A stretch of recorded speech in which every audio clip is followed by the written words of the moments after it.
네, 안녕하세요. 손쌤입니다. 네, 방학 잘 보내셨나요? 네, 정말 방학이라는 거 굉장히 짧게 지나가는 것 같습니다. 방학을 끝나고 나서 이제 다시 2학기 수업을 이제 시작을 하려고 합니다. 지난번에 16차시까지 우리 1학기 진도를 나갔다면 이제 2학기에는 이제 이어서 17차시부터 쭉 이어나가도록 하겠습니다. 2학기 첫 수업은 어떤 것이냐? 바로 다원적 국제 질서가 만들어지는 과정을 살펴볼 것입니다. 여기 나와 있죠. 송, 거란, 여진과의 관계를 중심으로 대외 관계를 이해해야 한다라고 되어 있는데, 과연 이 나라들과의 관계는 어떻게, 그 안에서 고려는 어떻게 성장했을까를 선생님이랑 한번 살펴보도록 하겠습니다. 시작할게요. 네, 첫 번째부터 보시면은 10세기부터 들어옵니다. 10세기에 다원적인 국제 질서를 형성했다라고 이야기를 합니다. 여기서 다원적이라는 게 무슨 뜻이냐? 바로 중심이 여러 개인 국제 질서였다라고 보시면 되겠습니다. 그 전까지만 하더라도 여기에 지도를 보시면 중국을 원래는 중심으로 국제 질서가 형성이 되었는데, 그게 아니라 여기 중국에 있는 송나라뿐만 아니라 거란, 여진, 고려, 또는 여기 이쪽 좀 왼쪽에 지도에 안 나오지만 서하, 그리고 아래쪽에 대월, 이런 나라들마저도 각자가 다 황제이다 라고 황제국을 표방을 하면서 자기네들이 동아시아의 중심이다 라는 목소리를 냈었다라고 여러분들 생각하시면 좋을 것 같습니다. 그래서 고려는 그때 어땠느냐? 고려는 외왕 내제의 황제국 체제를 지향했다라고 합니다. 요 말이 무슨 말이냐? 바깥에서 왕이라고 하면서 조금 스스로를 낮추지만, 고려 스스로 안에서는 스스로가 황제다라는 황제국 체제를 지향했다라고 여러분들 보시면 될 것 같습니다. 넘어갈게요. 그러면 이제 본격적으로 대외 관계를 맺게 되는 첫 번째 시기가 언제냐? 바로 11세기에 누구와? 거란과의 충돌입니다. 거란과 어떤 충돌을 맺었는지를 살펴볼게요. 네, 고려가 처음에 거란이 여기에 있고 여기에 송나라가 있었죠. 송나라가 있었습니다. 그래서 거란이 송나라를 공격하기 위해서 그 송나라랑 친하게 지내는 고려를 먼저 침입을 한 거예요. 그런데 이제 침입을 처음 했을 때는 여기 나와 있는 이 서희라는 사람이 외교 활동을 통해서 막아냈습니다.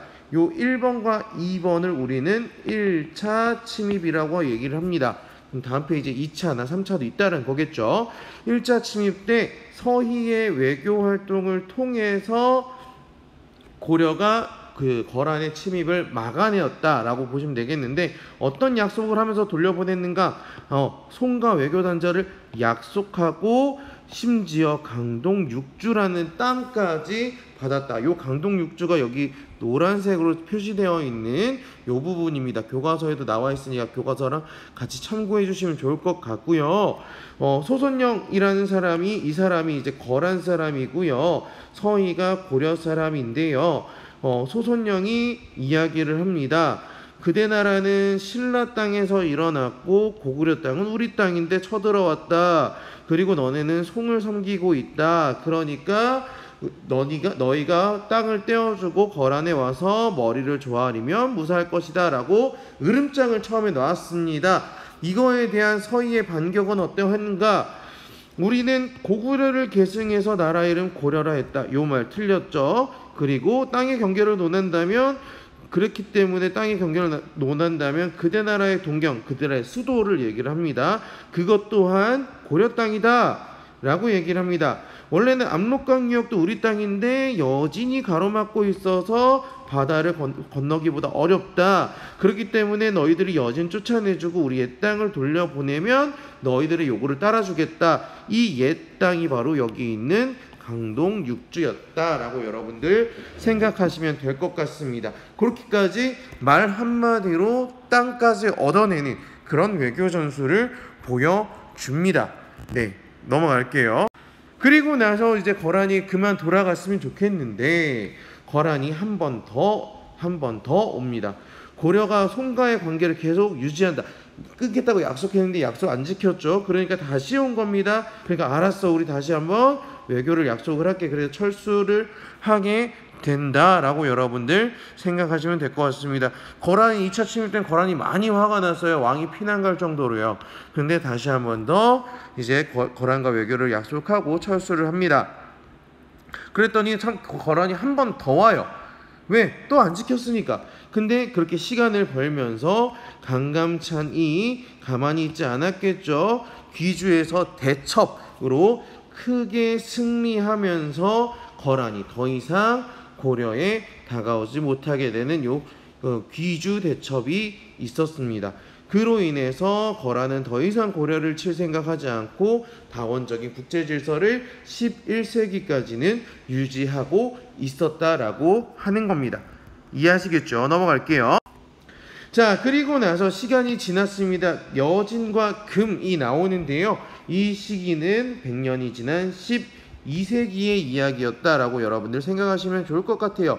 그럼 100년이 지났으니까 어떻게 변했는지를 한번 살펴보면 처음에는 여진족입니다. 여진족. 그냥 나라도 아니에요. 여진 부족이에요. 부족이 특산품을 바치면서 섬깁니다. 요때가 11세기죠. 여기 나와 있는 거 보이시죠? 자, 그러면서 12세기 초에 여진이 이제 거란이 조금씩 힘이 약해지면서 성장을 하게 되면서 고려와 여진이 충돌을 잇게 돼요. 그때 가만히 있지 않았겠죠. 윤관이 별무반을 조직해서 여진을 정복하고 동북구성이라는 걸 축조를 합니다. 여기 동북구성 우리 땅이다 라고 이야기를 하는 그림 이름이 척경입비도라는 그림이에요. 그런데 결국에는 이 동북구성까지 뺏어버리니까 여진이 다시 요구를 합니다. 다시 반환을 요구를 해서 결국에 1년 만에 다시 반환합니다. 반환하는 지금까지 이루어지고 있다 라고 보면 될 것 같습니다. 중간에 방금 비행기가 들이닥쳐가지고 잠깐 촬영을 끊었다가 다시 가고 있습니다. 그렇게 12세기에 점점 여진이 성장하면서 고려와 여진이 불꽃이 탁탁탁 튀기 시작했다라고 이해하시면 될 것 같아요. 자, 그리고 나서 이제 이 아구다라는 사람이 그 여진족을 모아서 금이라는 나라를 만듭니다. 금이라는 나라를 만들어요. 그리고 나서 거란까지 멸망시키죠. 그러면서 이제 고려의 군신 관계를 요구를 하는 겁니다. 여기서 군신 관계라는 건 임금과 신하의 관계인데 임금이 금이다. 그리고 신이 고려다. 그렇기 때문에 고려 너네 우리한테 납작 엎드려 라고 이야기를 하는 겁니다. 그럼 이거에 대해서 처음에는 반발을 했어야겠죠. 왜냐하면은 금이 실상은 여진족이었잖아요. 근데 이때 고려에서는 이자겸이 집권을 하고 있었을 때예요. 이자겸 어떤 사람이죠? 어떤 사람? 우리 1학기 때 공부했는데 이 사람은 바로 문벌귀족이었습니다. 문벌귀족이 자기네가 권력을 꽉 잡고 있으니까 자신의 정권의 안정을 위해서 이 군신관계를 받아들이게 된다. 그러면서 날로 커진 금은 결국에 송나라까지 몰아내고 동아시아의 패자가 됩니다. 패자라는 거는 권력을 잡았다. 금을 중심으로 동아시아 국제질서가 만들어지고 있었다라고 봅니다. 이게 금나라에 대한 이자겸의 이야기입니다. 박스는 옛날에 금은 소국으로 거란과 우리를 섬겼습니다. 하지만 지금은 갑자기 강성해졌다라고 이야기합니다. 그렇기 때문에 작은 나라인 고려가 큰 나라를 섬기는 것은 선왕이 예전부터 있었던 법도다라고 이야기하면서 금의 군신관계를 받아들이는 모습을 보여지고 있다라고 여러분들 생각하시면 되겠습니다. 11세기에는 바쳤다가 12세기 들어와서는 이렇게 바뀌는 모습 여러분들 잘 기억하시면 좋을 것 같습니다. 네, 끝으로 그 고려의 대외 교류가 어떠했는지 간단하게 살펴보고 마무리 지으려고 합니다. 거란에 대해서, 송에 대해서, 송나라와는 관계가 좋았죠. 그래서 수출과 수입이 되게 자유로웠다라고 보시면 되겠고요. 거란에게 있어서는 대장경이라는 책을 들고 오게 됩니다. 이 대장경이 무엇이냐? 바로 부처님의 말씀을 기록해 놓은 책, 뭐 교회 다니는 친구들한테 약간 성경책 같은 느낌이다 라고 보시면 될 것 같은데, 약간 그런 느낌으로 이해해 주시면 좀 이해하기 편할 것 같아요. 근데 이 기록을 이제 기록이 들어오면서 이것들을 인쇄를 하기 위해 초조대장경 같은 것들을 만듭니다. 이 초조대장경은 거란의 침입에 맞서서 부처님의 힘으로 우리가 이기길 바란다라고 하면서 제작을 한 건데, 이 제작을 하면서 인쇄술이 크게 발달하게 된다. 이때는 이거는 대신에 목판, 나무로 만든 목판 인쇄술이 발달하게 되는 계기가 되었다라고 보시면 될 것 같고요. 그리고 끝으로 병란도라는 곳이 여기 개경 옆에 있는 그 지역인데요. 고려 중심의 동아시아 국제무역이 전개되는 큰 나라가 됩니다. 우리나라 이름이 코리아잖아요. 영어로. 그 코리아라는 이름이 이 병란도를 통해서 알려지고 명명되게 되었다라고 이해하시면 좋을 것 같습니다. 네, 끝으로 오늘 내용 간단하게 정리를 한번 해보면은 일단 10세기, 11세기, 12세기라고 여러분들 이해하시면 좋을 것 같아요. 크게 10세기에는 어떤 관계? 다원적인 국제 질서였다라고 보시면 되겠고요. 그리고 11세기에 들어와서 거란과 고려가 부딪히게 되는데, 1차는 서희는 싸우는 게 아니라 외교를 통해서 침입을 극복을 했고, 3차에서는